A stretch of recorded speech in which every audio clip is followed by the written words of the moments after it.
David Shredded Wheat Bourlet and Eric Brozer. Merlin Brozer. Merlin. All right, Dave. I don't know how you do it. You keep getting better every show, every year. I have Merlin on my side. That's all I can say. Well, I used him for a month, and I told him I wanted to get some size, so I put on 4 inches on my waist.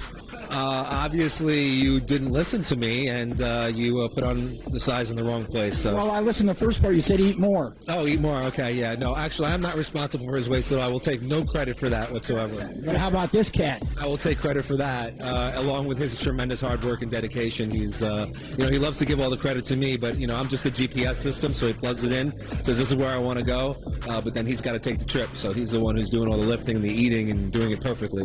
The trip's been an easy one for you, huh? It's been so easy, and I want to say I'm really glad that I'm doing your show again. I wasn't sure if I was going to do it. Last time we talked was at the Fit Expo, remember, and I was undecided. I was going to do Jay's shows first because that's the first show I did last year. And if I was going to win that, the plan was to just kind of wait and see, possibly do a Masters. Well, I made sure you didn't win, so you do this one. That would have it. Yes, I had a little influence. And I'm kind of glad I didn't win because I really had a good time last year at your show. I thought I looked great. I thought I looked my best last year was at your show. It went a little bit downhill after that to the Ferrigno. So I'm really glad to redo it this year. I think I looked even better than last year by far, and so I'm really glad to see what's going to happen. Merlin, what's in your magic? Well, you know what it is? Hashtag no off-season.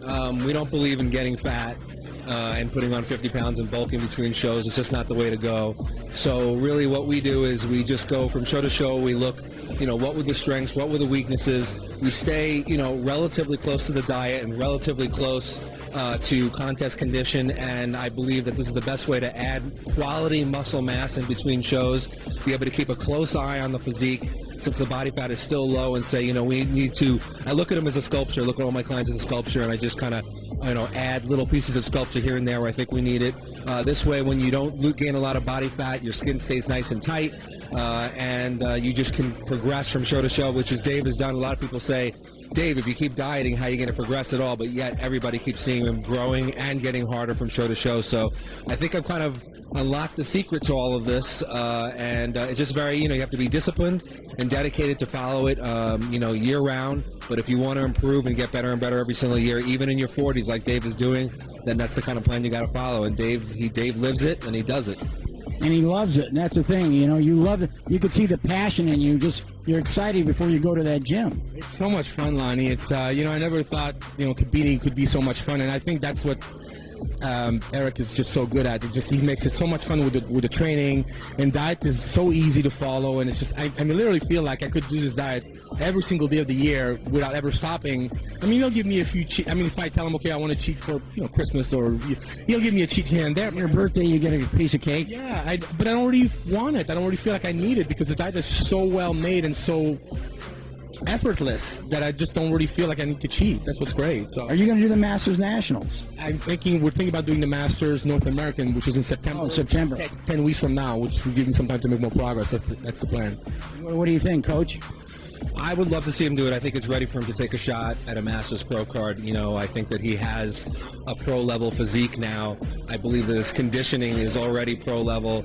We're still trying to bring up some areas of his physique a little bit more to balance things out. He's very strong in the back, chest, and shoulders, so we're bringing up the arms and the hamstrings and the quads a little bit more.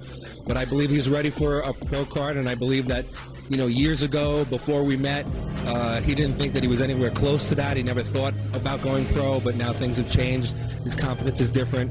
I know his body very, very well, and I feel that it's time to go for it. At least let's see where we're at, take a shot at it, and go for the dream. Why not? I agree with that move. I'm glad you're doing it. You agree with that? If you agree with that, then I guess that's something, because you wouldn't say that if you didn't think so. I want to congratulate you getting bigger and better. I wouldn't say bigger, but I'd say better. But he almost looks bigger. I look bigger, but I'm not. I'm actually smaller on the scale, technically. This is your lightest that you've... I can't believe it. I was shocked. I haven't weighed myself in months. 207? 207. It's not the weight. It's what you look like. When you get on stage, the judges don't ask you how much you weigh. You don't bring a scale with it. Yeah, and you know as well as I that some know that they all had 10, 12 pounds. I think some of our greatest champions that we've had in the IFBB all these years, when people say to them, "What do you think was their best year?" it usually is the year that they weighed the least. Ronnie Coleman was 247. His first Olymp- 101? No, 247. His first Olympia. Oh wow, he looks so much bigger. Yeah. Yeah, You know, and even Jay and Dennis Wolf and all those guys tend to look better when they're lighter, so it has nothing to do with the scale. It's all an illusion. It's about being in the best condition possible, having the muscles full, grainy and hard on the day of the show, and that's what David's bringing. When people ask him how much he weighs and he says, oh, I don't know, probably around 210, people are like, what, are you kidding me? You look like you weigh 230. That's the key. You know, it's the illusion that we bring to the stage, and it's because he's in such good condition, so who cares what you weigh? A lot of people are talking about you, your training abilities, and your results. Someone wants to get a hold of you. Where do they contact you? The best way is you can get me through Facebook. If you just look up Eric Rhodes, you can send me a private message, or you can email me at bodyfx2@aol.com. BODY, the letter F, the letter X, the number 2 at AOL.com, and you'll get a hold of me, and I'll get right back to you. And you give them a strong recommendation. There's nobody better, man. Okay, shredded wheat, Merlin, Lonnie T, over, under, out.